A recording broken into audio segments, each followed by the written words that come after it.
know. I don't see. Yikes.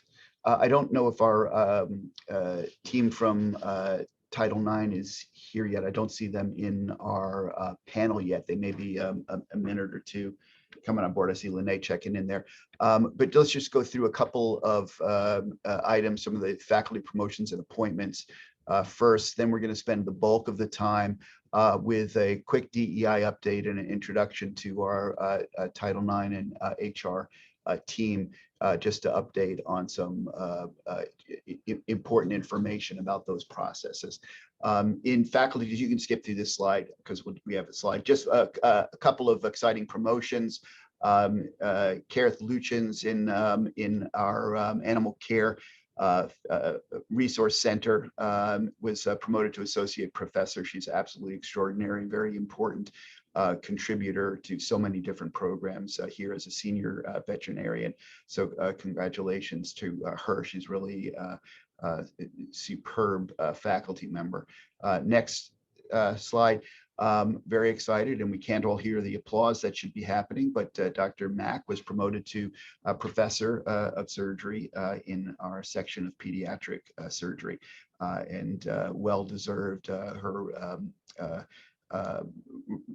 national recognition for expertise in so many different areas of pediatric surgery is really striking and very, very well deserved. Congratulations. And then next we have Dr. Angie Perez Gutierrez, who has come on board now officially in a full faculty slot we're very excited about as assistant professor in the section of transplant surgery in the Transplant Institute. As everybody knows who's worked with her, she covers the field of transplantation and is so important to the functioning of that service and their incredible growth over the last couple of years. So congratulations, Dr. Perez. And a couple of new faculty that have joined since our last faculty meeting. I always have to try to keep track during the course of the year when people actually start, but starting since the last faculty meeting, Dr. Kitahara in cardiac surgery will be helping with the robotics program with Dr. Balke's team. Welcome. Next. We have Dr. Kevin Johnson, who's joined us in pediatric surgery and pediatric surgical critical care. He had been at the University of Michigan and at the University of Florida, and he is now on our team here in pediatric surgery. Welcome, Kevin. And then Dr. Irvin Kojanczyk in urology has joined as a professor, recruited from across town, has a really interesting and exciting program in reconstructive urology, especially with respect to gender affirmation surgery. So he has been a huge addition to our gender affirmation program at the University of Chicago on the urologic side, joining with counterparts in GYN and in plastic surgery as we grow in our deep commitment to trans health and providing the surgical supports for that. So welcome, Irvin. And then next, I think we're on to, is it time? Do we have Dr. Dorsey? Are we still waiting for, is Bridget joining from EOP, or who's doing the presentation? Maybe Lene, do you know? Vicky Sides and Tiffany Little will be joining. Okay. We sent them for 7:15, so they should be here shortly. We got a minute. So can we jump ahead to the research update? Would that be possible? And maybe John and Janine, you could do that. Just fire through all of that. Here we go. Great. I don't know who's talking. I am. Great. Thanks, Janine. Sure. So to date, we submitted 70 grants and received 8.8 million in funding, which includes indirects. That's 52% NIH and 8% DOD. That's a $1.2 million increase since last quarter. And we have 29 proposals in progress, and I feel that number's already gone up. With regards to clinical trials, we have 50 active protocols that our 7 research coordinators are managing. And we have 12 industry-sponsored clinical trial agreements in progress. Again, I seem to be getting 1 clinical trial a day. So everyone is very excited to keep moving along with our clinical trials. The 50 active protocols are just what our coordinators are overseeing. That's not the total number of protocols we have within the department. And then, oh, this is the wrong slide, but that's okay. Rachel Norgren has had 175 requests so far since June of last year. That's really positive, and I'm working with Ted to increase that. So we have one statistician for the department, and hopefully that will be changing in the next couple of months. Yeah, it's important for everybody to know, maybe John or anybody else could comment on, we are now sort of getting up to speed with dedicated statistical support for the Department of Surgery with, Rachel is identified when she hits her capacity, we'll be adding more people that are committed to just the Department of Surgery's research projects. So we have really strong support there. And the goal is for a master's level, Jeff. Yeah. Say that again. Yeah. A master's level? Of statistical support, statistician, yeah. Yeah, so just to reiterate, Dr. Norgren is a PhD in biostatistics. She works under Dr. Ted Kerrison, who is in the School of Public Health, along with Health Sciences Outcome. So we have very strong support. She's 50% supported right now by the Department of Surgery, and as Jeff mentioned, and Janine mentioned, we're going to hire a second person. So she has somebody working that reports up to her who will intake any biostatistical issues people have, and then escalate those up through her and Dr. Kerrison and the entire team at Health Services Outcome under the entire department. So that should strengthen people's need for biostatistics in the department. Great. Any questions or any other comments that John and Janine you want to make about research? We are continually ramping up the staffing in the research administration to keep up with the pace of faculty projects. But the growth is really quite extraordinary, and so we're trying to keep pace. Okay, there are some, we will send around the slide deck at the end, which includes a number of lists of faculty accolades and kudos from the sections. We won't read them off, but they'll be circulated. We're going to spend the rest of the meeting talking about Title IX reporting. Dr. Dorsey, you want to introduce the topic, and really thanks very much to Bridget and Collier and her team, Lene and see Tiffany on here as well for agreeing to come and talking through these very, very important topics with us. All right, thanks, Dr. Matthews. I'm going to keep my remarks relatively brief and focused on this topic of reporting. Hopefully I'll have the opportunity next quarter to formally come back and update the department on all of kind of the exciting ongoings in our DEI steering committee and the subcommittees. This morning, my goal is to try to kind of help focus all of our attention for this presentation, which will be led by, again, Lene Prashant Ellis, our department's director of HR and academic affairs, as well as representatives from the Equal Opportunity Programs Office.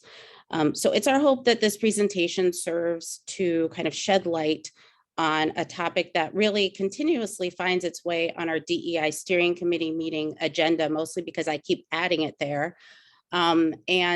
This issue of reporting is incredibly complicated, but I think the bottom line is that there's really opportunities for us as a department to do better in this area. In the coming months and years, my hope is that we will find better and more effective ways to educate the members of our department on current reporting mechanisms and processes in an effort to improve transparency and just to kind of demystify the process. Additionally, we have to really continue to do the hard work that we've been doing to create an environment in our department that's inclusive of all, where people feel comfortable talking to one another and coming forward when there is a problem. Whether we want to admit it or not, there are still people in our department who really don't feel that sense of psychological safety to bring issues of misconduct, harassment, and discrimination forward. The leadership of the department is having ongoing internal conversations regarding this issue, but we're also actively engaging with the institution's leadership as well. We're honestly just trying to understand how we can do this better and really try to understand how we get away from that feeling where there's going to be negative consequences for coming forward. And I can certainly understand why some of us feel that way. And hopefully instead we can reach a point where we all feel secure with the type of interpersonal risk taking that's necessary here. So our goal is to come to a point where everyone recognizes that talking about these issues is critical to addressing the problem and ultimately creating a safe working environment for all of us. So some of that work is going to start today. So over the next 30+ minutes, the Equal Opportunity Office will guide us through a number of topics, including the reporting process itself. We'll also talk a little bit about the resolution process, because I think for a lot of us, we get this feeling that something is reported and then we're really unsure what's happening after that. And sometimes it feels like nothing's happening when oftentimes that's not the case. We'll talk a little bit about that feeling of retaliation or the possibility of retaliation, and also how to potentially intervene as a bystander.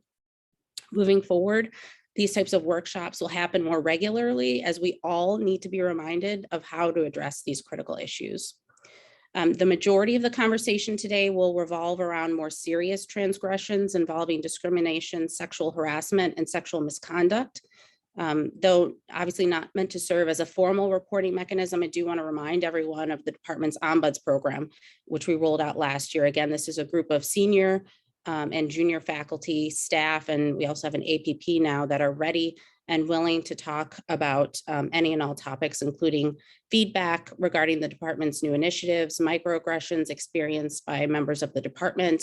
And we're also able to help point people in the right direction and suggest resources that may be helpful when more severe issues arise. And unfortunately, they probably will. With that, I'm going to pass things along to Lene, as well as the representatives from the Equal Opportunity Programs Office. And again, I want to thank Dr. Matthews for the few minutes this morning. Thank you, Dr. Dorsey. Yes, just wanted to add a couple of things to that wonderful intro. We have started actually with these sessions with our resident and fellow population. So we are tailoring some of the presentations so that they are population specific with particular questions, resources, as well as support. So the next group after faculty, we will actually tailor a presentation for the APP population, and we'll likely join one of their monthly meetings to present this information. Okay, I will turn it over to Bridget and Robin. And ladies, if you would please introduce yourself, tell a little bit about the EOP office and UChicago Cares, that would be excellent. Thank you, Lene, and thank you for having us join this morning. We are available at any time to come and speak to your department or to have individual conversations about resources and support that's available. So I'll start with introduction. I'm Bridget Collier. I serve as the Associate Provost for Equal Opportunity Programs. Specifically, I am designated as the Title IX Coordinator for the university. I'm also the ADA 504 Coordinator and the Affirmative Action Officer. Equal Opportunity Programs consists really of two subunits. So we have our UChicago Cares, our Center for Awareness, Resolution, Education, and Support. This is the center that's dedicated to providing holistic support, response, and prevention to issues of harassment, discrimination, and sexual misconduct under the university's non-discrimination and harassment policies. We have our second subunit is our Equal Opportunity and Access area. And that area oversees the university's initiatives around accessibility broadly at the institution, as well as our affirmative action and EEO efforts, our efforts around recruitment of veterans and individuals with disability, and support and engagement for those populations. But today we'll focus on our UChicago Cares, our center, and the work that we do in that area. And I'll turn to Robin and have her introduce herself as well. Good morning, everyone. My name is Robin Berman. I'm the Associate Director in the Office for Sexual Misconduct Prevention and Support, and I'm with UChicago Cares under EOP. And I will pass it back to Bridget to start our agenda today. Thank you. So you see here, we will cover the overview of scope of our policies and what is covered in our policies. We'll talk in depth about reporting obligations and resources that are available, and specifically what Dr. Dorsey raised in terms of what happens when a report is made. I would really like to dig into that conversation, and so I welcome questions and comments as we're talking through that portion of the slide deck. We'll then transition into, once a report is made and we make outreach to individuals, what's available in terms of resolution for the incidents or issues that have occurred.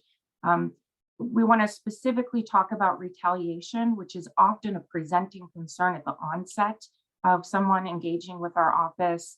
And then Robin will talk about some bystander intervention strategies and specifically discuss boundaries, which are important to these conversations.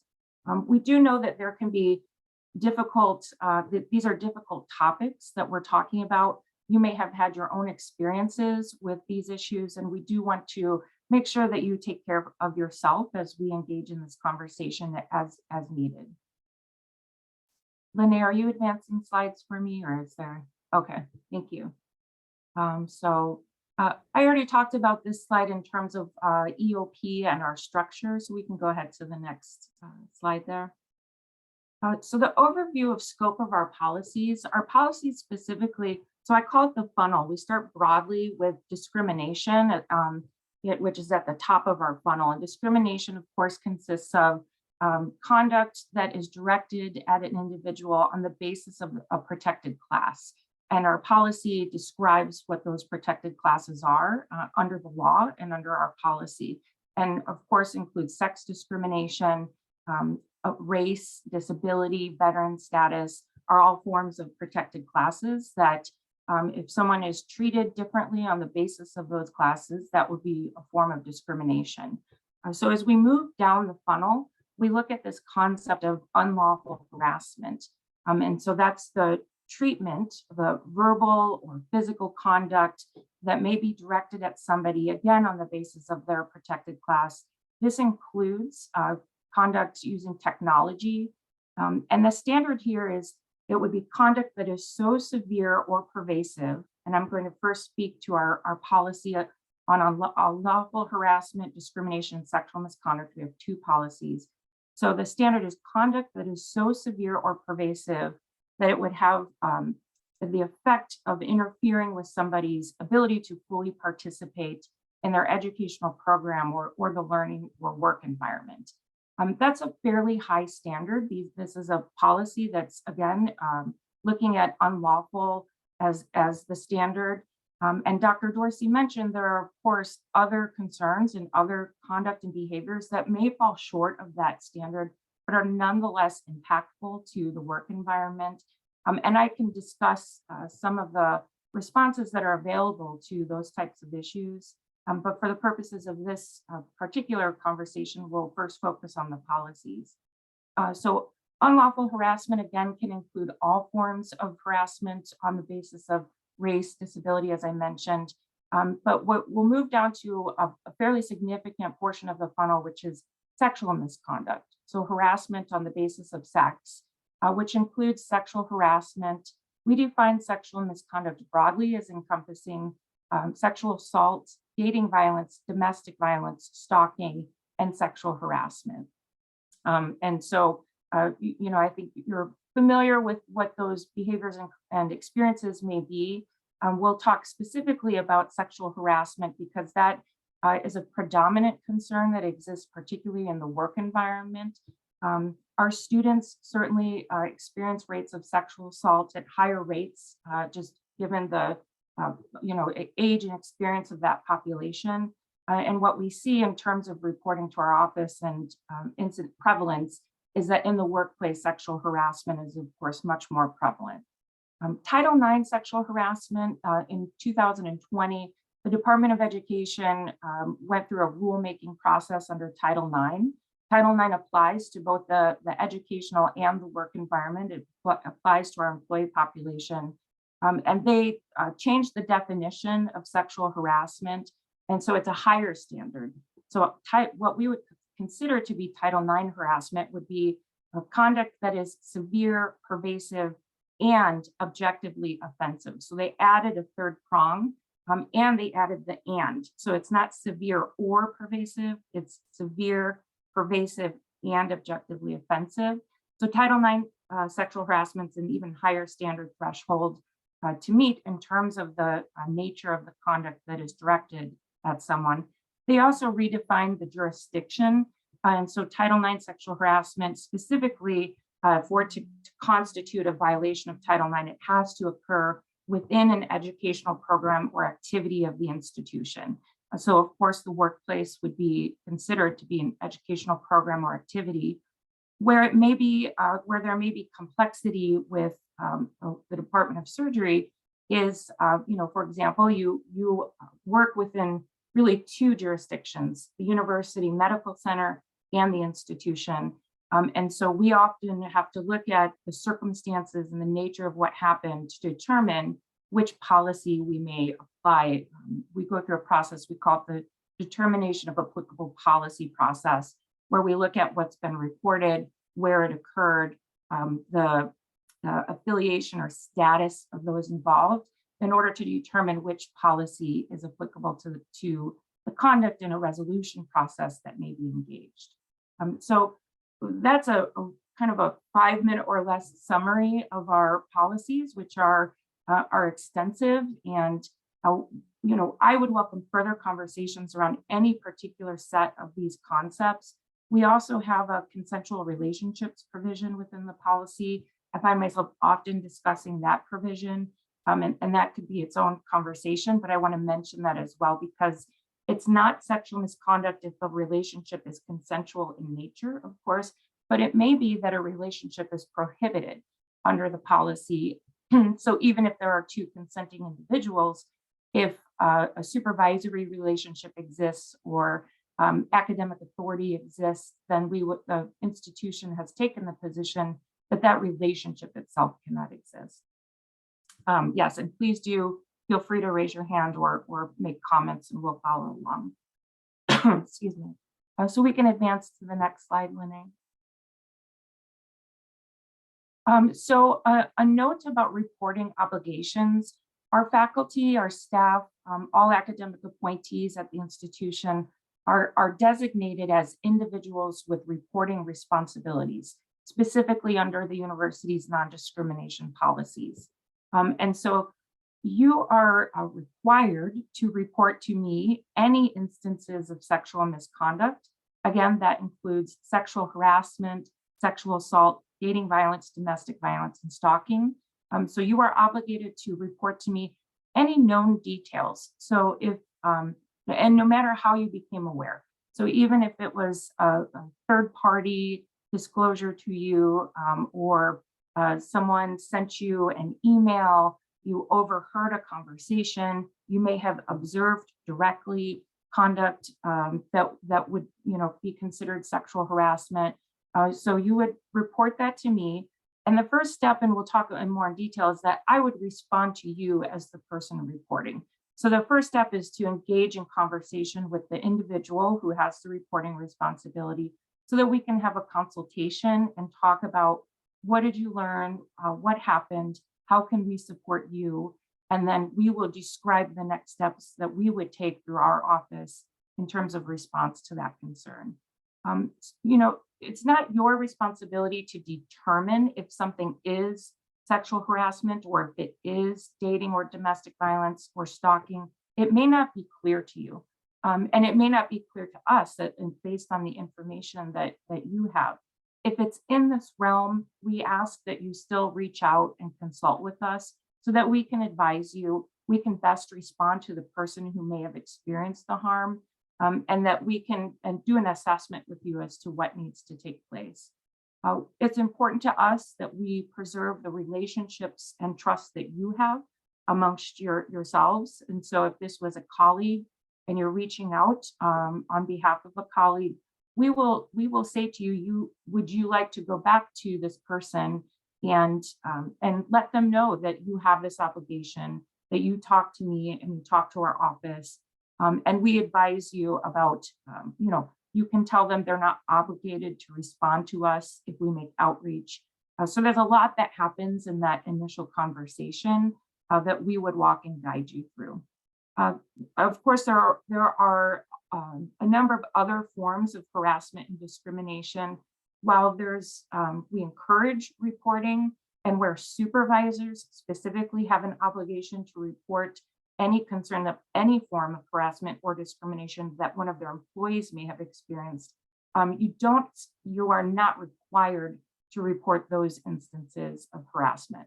And while I say that, again, it's strongly encouraged to still reach out because there are measures that we can take. There's a response we can provide that may just provide initial assistance with that issue. Bridget, we have a question in the chat about the definition of sexual harassment, that it's very broad and not necessarily a physical act. Can you share our definition for sexual harassment?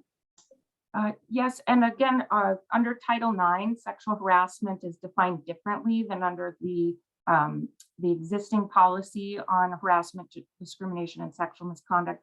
So sexual harassment can encompass verbal conduct, physical conduct, or again, conduct using technology on the basis of sex. And so that can be comments about somebody's body, jokes, jokes that are sexual in nature. And again, you may be aware of one instance that you could say, well, it may not reach the severity level. We would ask you would still report that, because we may have received a number of other reports where we might be able to say, we actually have established pervasiveness that's occurring. You may just be aware of one instance, but we have these reports of other instances. So our policy provides examples of sexual harassment that exists. And so I would actually point to, Robin, if you can drop in the chat the two policies, that would be helpful. Title IX sexual harassment, so they actually include under Title IX sexual harassment, sexual assault, dating violence, domestic violence, and stalking. We separate it out in our other policy. Again, we're following the law. So the federal law around Title IX did change. It's actually different than Illinois state law, which we've maintained in our existing policy. I know that sounds very complicated. It is complicated. And again, at the point that somebody's experiencing something, we don't overwhelm them with this much information. We first simply provide support, and then we're there to walk them through, throughout a process, what this means, like what these two different definitions mean, so that we can make sure that it's clear to them. So I hope that provided sufficient information to the person asking the question, and I'm happy to engage in further conversation about that. So we'll move on to our next slide here.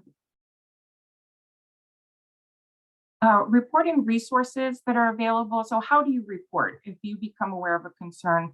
Of course, you can report to me directly as the Title IX coordinator. You may not remember my name, but if you just remember Title IX or Title IX coordinator, you can, if you search that in our UChicago web, you'll find my name and will pop up. We also have our UChicago Cares team. They all are designated as deputy Title IX coordinators and can receive reports.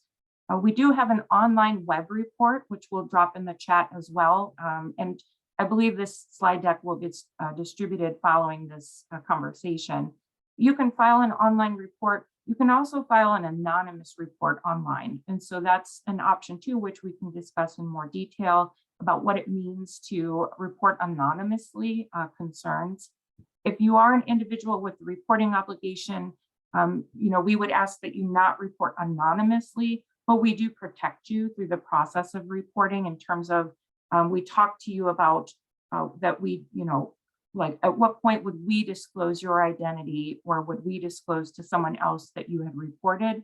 And again, we try to maintain and preserve the relationship. If somebody trusted to come to you, trusts you and comes to you, we want you to have the ability to talk to them.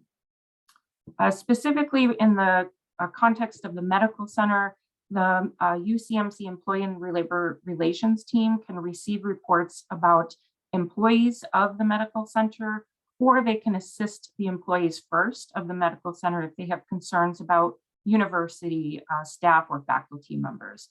We work closely with that office when issues occur that may involve, so our policy for faculty physicians applies in the medical context if the behavior is directed towards a staff member of the medical center. And so again, we would walk through with those individuals, who essentially provides the resolution and support options if it occurs in the context of the medical center. UCMC has a committee on professionalism, which is another way to report concerns. And then, of course, our confidential resource would be the Employee Assistance Program Perspectives. We often direct individuals to talk to perspectives if they want to first talk about their experience in a confidential setting. My office is not confidential. I am not confidential. There are times where I may be obligated to proceed and conduct it at a minimum an inquiry into concerns that have been raised to ensure that there is a non-discriminatory work environment or learning environment. In the event that that happens, I would always connect with individuals that may be involved and let them know that that's happening. And again, that's in limited circumstances that would occur. We really emphasize agency of the individuals who may have been impacted and allow them the choice as to what happens and when it happens, so that we don't take away any control over their own experience.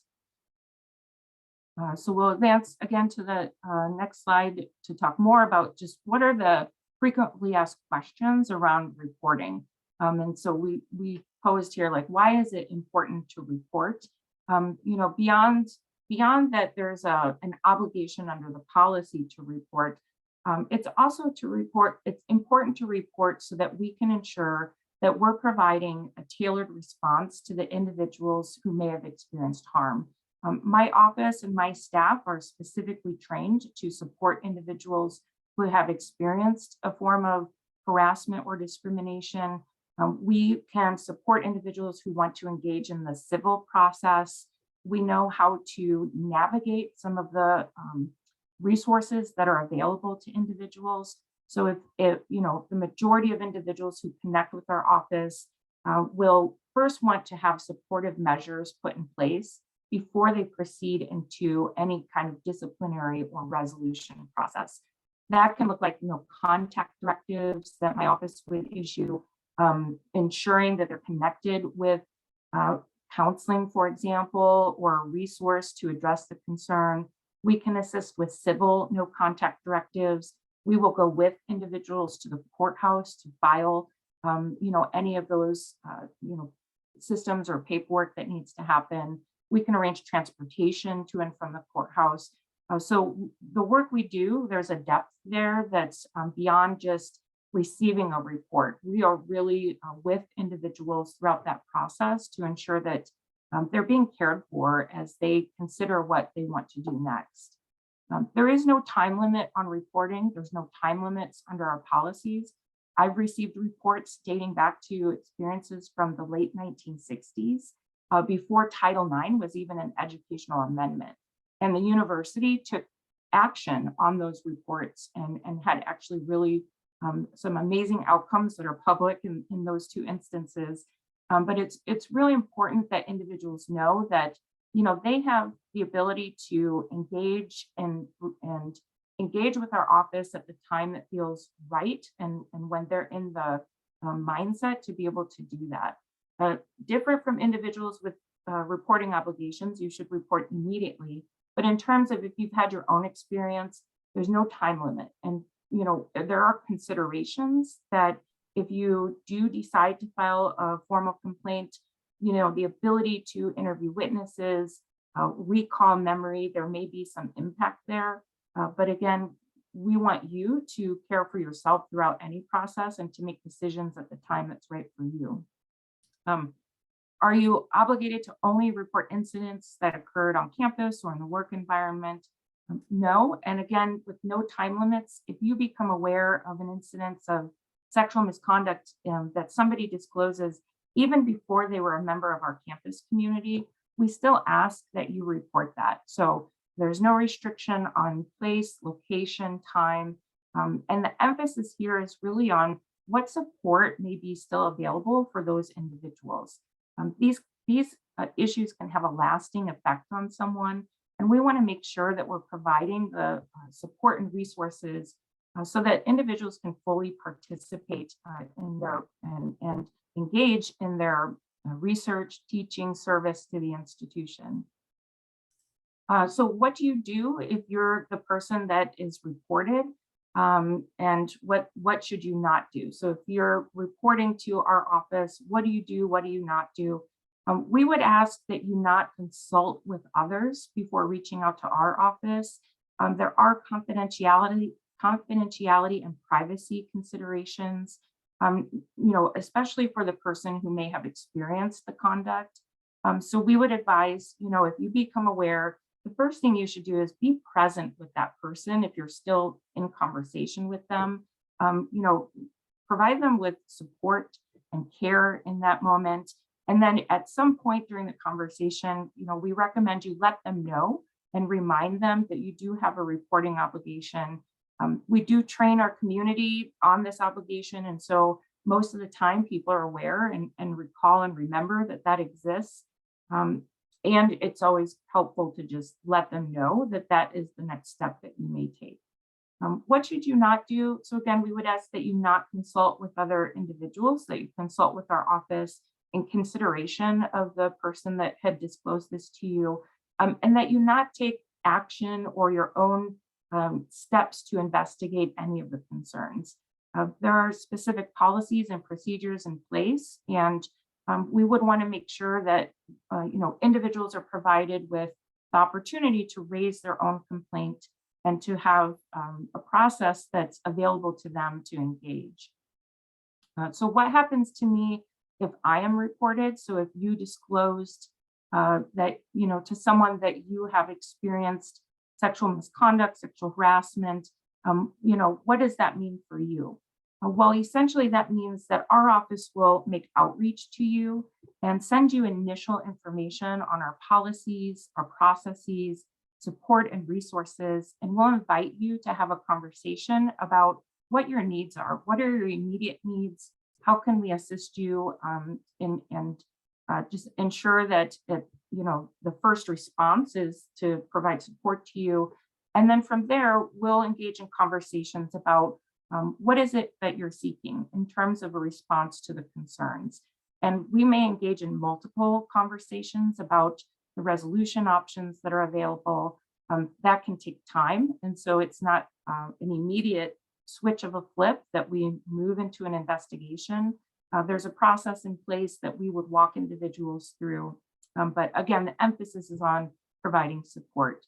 There are times where individuals choose not to respond to us. We will make outreach one more time and provide essentially additional information. We note that there are no time limits. And so, and just provide, further information and leave the door open should they want to come and discuss with us at any time the concerns that they have. And then what happens if you do not agree or if you deny what's being reported? That has happened on a few occasions where I received a report and I've made outreach and the person says, actually, that didn't happen or it happened differently. And that's helpful for us to know. And it's again, part of the conversation of trying to understand what's happening, making sure individuals are receiving the information of what's available to them.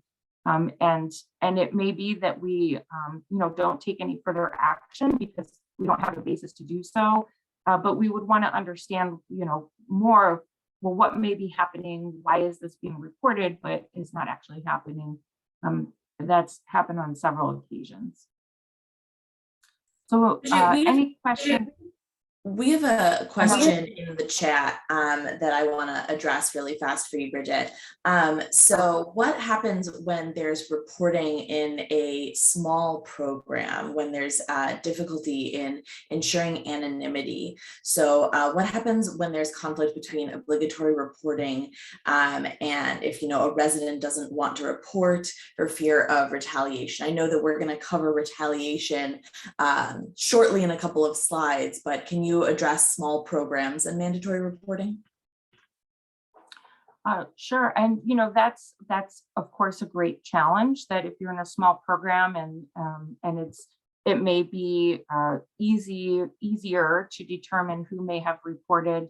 You know, I would still encourage reporting and or allow us to have conversation about our non-retaliation provision and how we might be able to put protections in place for that individual.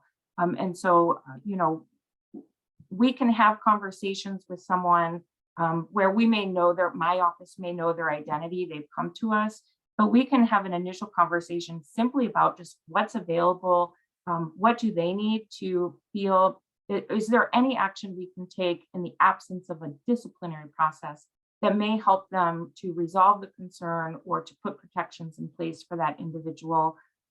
It is the case that there are times where, yes, people may know who reported or who the issue is concerning, and we may not be able to control for that, but we will control for any harm that may come as a result of reporting.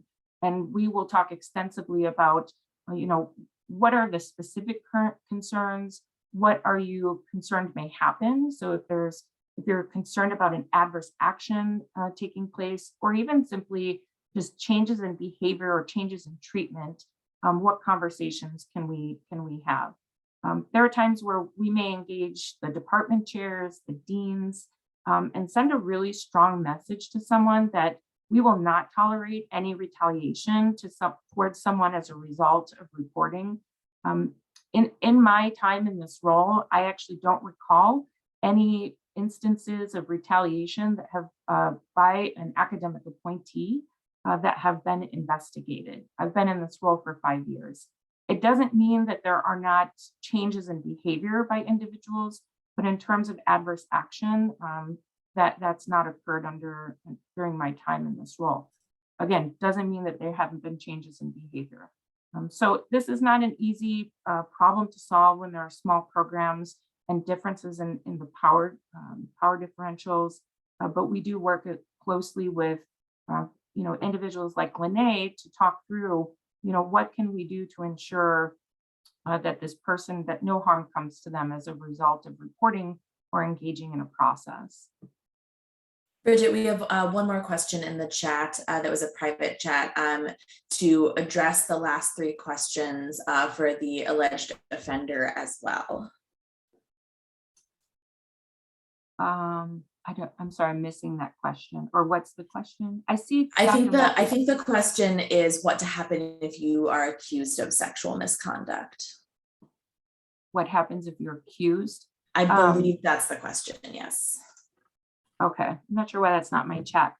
So if you're accused of sexual misconduct, my office again will make outreach to you and provide formal notification of what's happening. We will invite an initial meeting to talk about the process.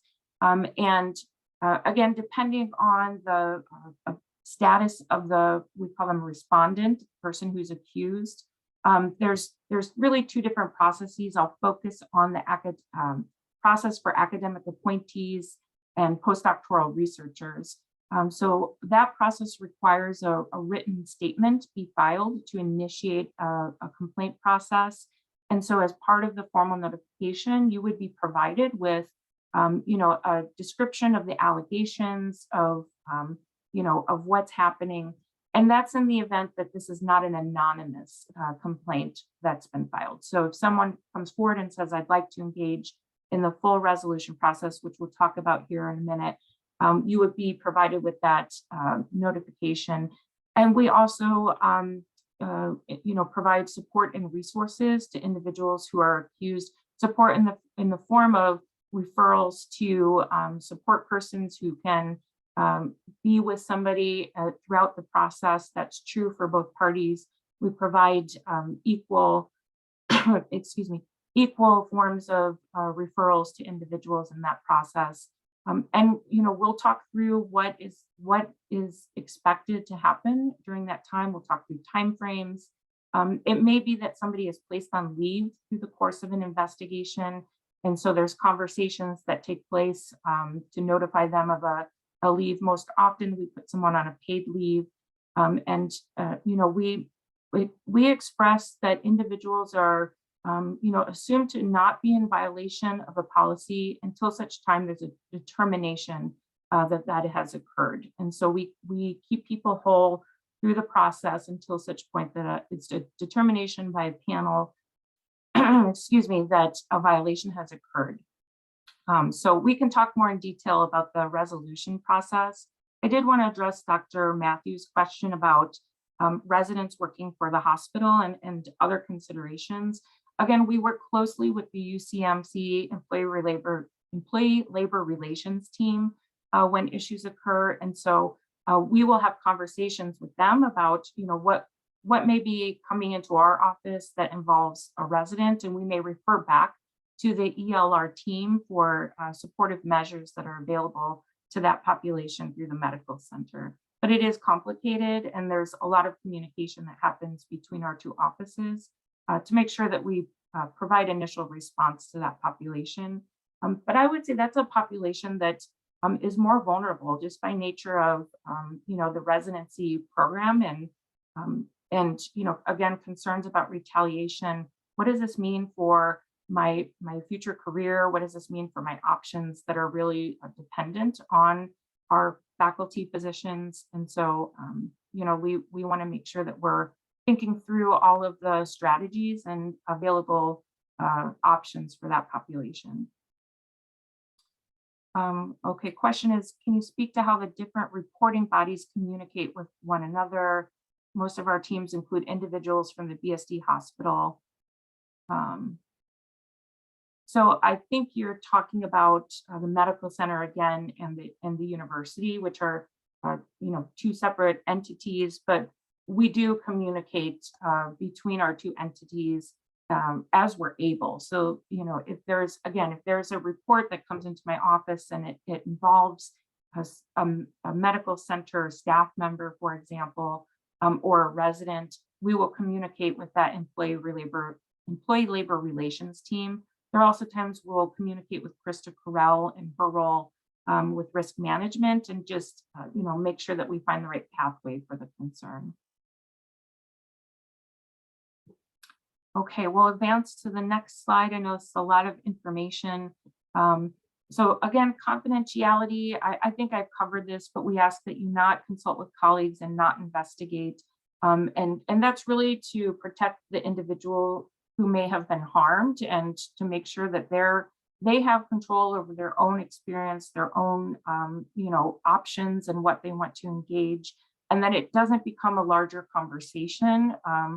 And we know there are individuals who may have a need to know that something is happening, such as Dr. Matthews or Lene, and my office would coordinate that notification to a leader or a supervisor to ensure support for that individual. So again, you're not considered a confidential resource, but you can guarantee privacy that you'll only report to the Title IX coordinator and allow us to do our work and respond in the way that's really defined under the institutional policies and procedures. And I'll add, not investigating, that's a recommendation that protects you as well, because there are times where these matters can, in the end, result in some form of litigation. That's not our focus, it's not our emphasis, but certainly it's a consideration for you in terms of any discussion outside of the context of reporting to the Title IX office that we would just want you to be aware of. And I would further recommend, just if you have concerns or if you hear further information, even after you've reported to me, don't hesitate to reach out so that we can have a conversation about what may be happening. I wish I could click my own slide here, Linda. You could go ahead and, okay. So who in your department will know if you're reported? And again, this will be both for someone who may have experienced harm or someone who may be accused. You know, there's a notification protocol that we follow in terms of at what point do we notify a dean or a department chair if an investigation is proceeding.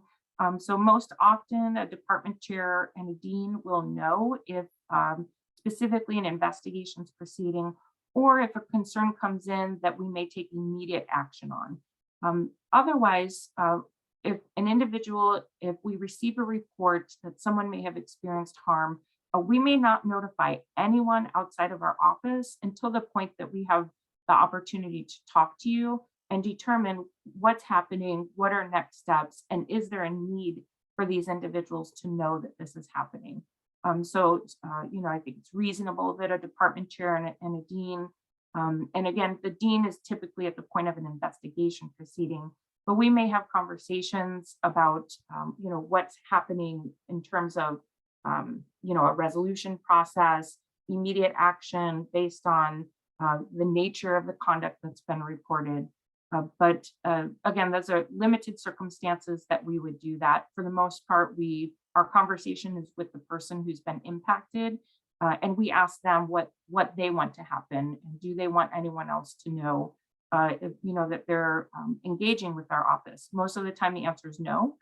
You know, they want to think through what they want to do, and so we'll talk through what the support persons who are available. So the university provides support persons to individuals. We may refer out to CASE, for example, which works on matters of sexual misconduct, or other legal entities that individuals have engaged. And of course, the Employee Assistance Program is available and has provided individuals with support persons as well. Is the person going to know that I reported? No, so not unless, again, we take action or we have a conversation with you that you indicate you want us to proceed in some way of addressing the concern. So there are times where we will have conversations with individuals and try to put you know, measures in place to prevent whatever issue is happening from occurring again. And, you know, and of course, in that instance, they may know who had reported, and we may have a full conversation about it, but you would know, and we would engage in conversation if we were to move forward. There are times where individuals say, no, I don't want any conversation to proceed. I don't want this person to know that I reported. And for, you know, majority of the time, we honor and we don't proceed again, unless I have that obligation to proceed, which is a pretty high threshold. What will happen to the person that you reported? You know, again, a lot of this you're going to know. So we try not to take any action without the person who's experienced the harm knowing exactly what's happening, what conversations are taking place, what the response is. In the event that it's an anonymous report, we're of course limited in what we're able to share back with someone, but there are steps that we may take upon receipt of an anonymous report. And again, you know, it will be a determination and evaluation as to what complete information we have in our office, what do we have available under the non-discrimination policies, and then what I may refer back to a department, to Dr. Matthews, to Lene, and there are times where I engage my colleague Ingrid Gould. So if I determine that it doesn't implicate the university policies, Ingrid may be the right person to provide response and support the department in addressing the concerns. And then finally, why doesn't the accused always have the chance to know who made the complaint? It is true that my office may receive reports about someone who is exhibiting conduct or is alleged to have exhibited conduct, and where we may not tell you that we have received that report. Again, the emphasis here is on the person who may have experienced the harm or the conduct. We would want them to know if we're having conversations with someone who they think has harmed them in some way. And the emphasis is on the non-retaliation provision, making sure that There's transparency about what's happening so that if the person who's experienced the harm thinks they're now experiencing other adverse actions towards them, that they're aware of what's happening in our office, so they can report to us and we can ensure that we take measures to address that concern. So our resolution process, we have two options that we provide through the policies. The first is our investigative option, which is a formal complaint where someone is coming forward and saying, I want this concern to be investigated. We have the panel on unlawful harassment is the faculty body that hears complaints against academic appointees, postdoctoral researchers, and then an administrative resolution is available for matters that both parties may indicate they want just an investigator from my office to make a determination as to whether a violation of policy occurred. In those instances for administrative resolution, that would only be for cases where at the onset we would determine that a sanction may not result in termination. So we may know at the onset that if indeed a violation of policy occurs, that it wouldn't most likely wouldn't result in termination. For the most part, we use the hearing body process to resolve concerns, formal complaints that come in. We also have alternative resolution under the policy only for other forms of harassment and discrimination. So currently this is not available for sexual misconduct matters. And we think it's an important option for individuals who don't want to engage in a disciplinary process, but they want to resolve the issue either through what we call shuttle diplomacy, which is where we will sit and hear in full the concerns of what someone has experienced. And then I will go and have a conversation. I often involve the department chair or a dean in that conversation to address the conduct and concerns that have been raised. We will hold facilitated conversations. I will say this is the option that is the least likely to be engaged. Most individuals don't want to have to be engaged in a mediated process, but it is available under the policies. We may provide conflict coaching to someone in terms of how to have a difficult conversation or how to engage in a difficult conversation, because there are times where an individual may say, you know, they determine themselves, this doesn't rise to a level of unlawful. They may recognize that, but they still want to, on their own, provide feedback about their own experience to someone within the workplace. And then a range of available remedies. We are open to conversations with individuals about what they believe may be the best option for them in terms of resolving the issue. And so we really don't try to take anything off the table until the point where we may make a determination as to whether it would be appropriate to resolve the concern, and we would engage in conversation about that. We may have to move a little more quickly. I probably need a timekeeper, Lene. So how long does a resolution process take place? The formal resolution under our policies allows for 60 to 90 days, which is a long time. I acknowledge that. And there are procedures that incorporate federal law, state law, and process of ensuring that there's fairness and the opportunity for individuals to fully respond to allegations that may be raised against them. Why does it take so long to move through that investigative process? There are points where individuals have to submit written statements, written responses, where we may interview an extensive amount of individuals who may be aware of in some way what's been happening. And then to convene the panel can also take time, and we allow for, in the panel process, we provide equal access to all of the materials. And so we build in time as well for individuals to read through a full case. Some of these case materials can be hundreds of pages long. And so we want to afford everyone the opportunity to know fully what's involved in these materials and to, again, provide a response to that. So Most often we're at the 90-day mark, and there are times where we may even extend an investigation for good cause, and we would notify the parties in writing if that were to occur.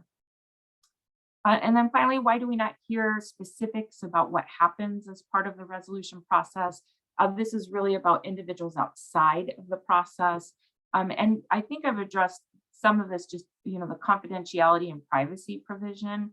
And there are times where we know there's community awareness of an issue, and you may be hearing things about those individuals' experiences in the process. And again, I would encourage you to reach out to me so that I can provide you with clarification around our policies, our processes, but I'm not able to speak to a specific case or a specific incident, but broadly to what you may be hearing in terms of what's happening within that process. And so we can provide clarity. We often will come in and do a session within a unit on our policies and processes. If there are, again, outside of a specific case, we'll come in and just provide clarity on, what's available under these policies. Okay, next slide, Lene. So retaliation, we put here what the definition of retaliation is under our policy. So our policy discusses intimidating, threatening, coercing, or discriminating behaviors that are directed at someone that has the purpose of interfering with an individual who is participating in protected activity. Protected activity would be reporting or engaging in a resolution process under the policy. Examples of adverse actions that may occur, giving someone a poor job performance review as for the purpose, again, of taking action against them for engaging with our office, changing their work assignments. Sometimes these can be subtle actions that are taken that individuals may say, I'm concerned that this change in work assignment is a result of my participation in this process.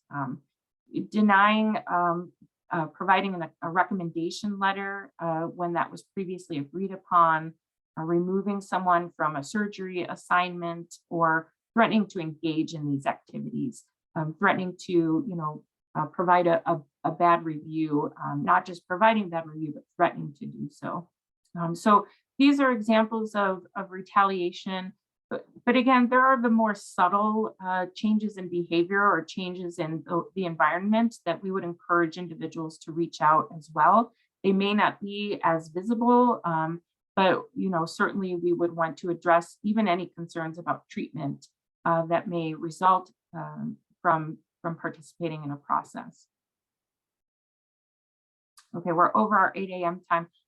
Lene, I actually think the second part could be its own session. And so why don't we plan to do that? Or Yeah, so I did message Dr. Matthews, and we can set up a separate time to do that piece. Okay, sounds good. A lot of content that we were asked to provide, so did our best. Yeah, there's a lot of information, and it's an important topic for all sorts of different reasons. I really want to thank you for spending the time with us today. We'll come up with an alternative time where we can re-engage faculty. I don't want to wait until the next faculty meeting, which is not until July. We'll try to find some other alternative, and hopefully we'll be able to get attendance for this. So, thank you. I see Nora has her hand up. I don't know if there's one more question. Yeah, go ahead. Please.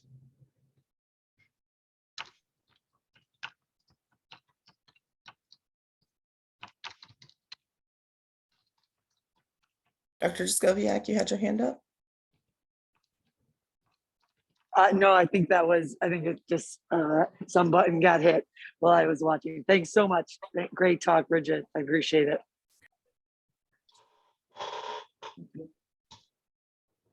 Okay, thank you for inviting us. And again, we can have individual conversations or answer questions individually if that's helpful as well. Great. Thank you so much.